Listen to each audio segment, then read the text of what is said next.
dan saudaraku yang dikasihi Tuhan, kalau kita membaca Injil tadi, nampaknya Yesus berbicara tentang akhir zaman. Dan sepertinya akhir zaman itu digambarkan begitu dramatis, begitu mengerikan.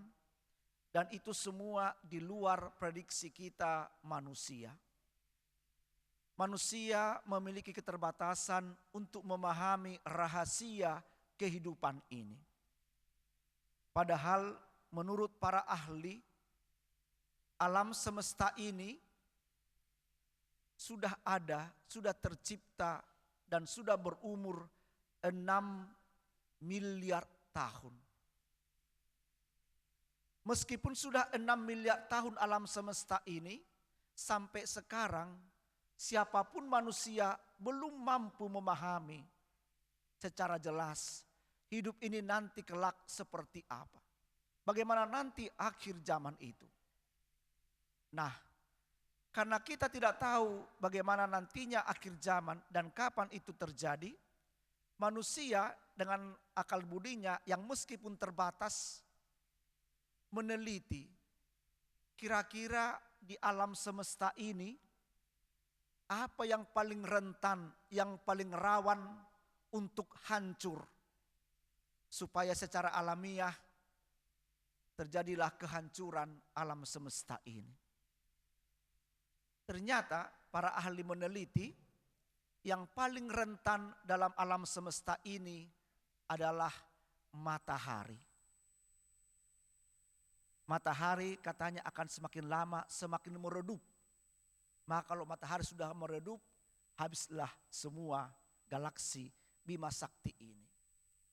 Tetapi para ahli melihat matahari itu masih tetap mampu bersinar seperti itu kira-kira 6 miliar tahun lagi.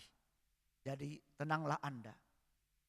Sampai kita mati nanti, dia masih tetap bersinar, menyala. Tetapi saudari dan saudara, Injil mau mengatakan kepada kita hari ini, Kristus mau mengatakan kita kepada hari ini tentang kebanggaan kita sebagai manusia. Jangan menjadi andalan kita untuk merasa bahwa kita penguasa, pemegang kehidupan ini. Ahli Taurat orang Farisi dan imam-imam kepala, mereka merasa bangga dengan bait Allah yang mereka bangun selama 40 tahun lebih. Membangun bait Allah itu di Yerusalem, betapa megahnya. Dan mereka merasa bahwa dengan membangun bait Allah dengan segala kemegahannya, Allah itu sudah mereka frame, mereka simpan, mereka bungkus di bait Allah itu. Mereka merasa mampu menggenggam Allah, memframe Allah di situ. Dan kebanggaan ini membuat mereka mengalami kesombongan hidup rohani. Mereka merasa tujuan dan makna hidup sudah mereka pegang. Dan Kristus memberi peringatan kepada mereka. Jangan kamu bangga dengan bait Allahmu itu. Karena akan tiba waktunya semua itu akan diluluh lantahkan. Semua batu itu akan terpisah satu dengan yang lain. Kata-kata Yesus ini adalah kata-kata seruan kenabian dan memang akan terjadi. Hanya Allah yang mampu memprediksi masa depan, yang tahu masa depan. Kita manusia karena kelemahan kita tidak tahu masa depan. Hanya Allah yang tahu. Dan memang benar terjadi saudari dan saudara. Kristus mengatakan itu kira-kira tahun 33, tahun 70. Bait Allah itu hancur semua oleh kerajaan Romawi. Maka kebanggaan mereka yang mengatakan Allah itu ada dalam frame mereka, dalam pemahaman mereka, ternyata dihancurkan juga.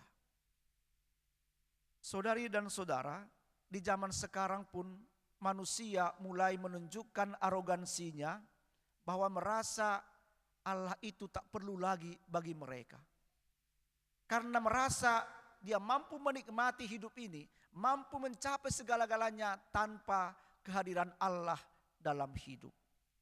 Seorang filsuf yang sangat terkenal dari Jerman bernama Nietzsche, dia mengatakan tidak ada Allah. Yang ada adalah Uberman, manusia super. Kalau kamu mampu menguasai segala-galanya, kamulah Allah.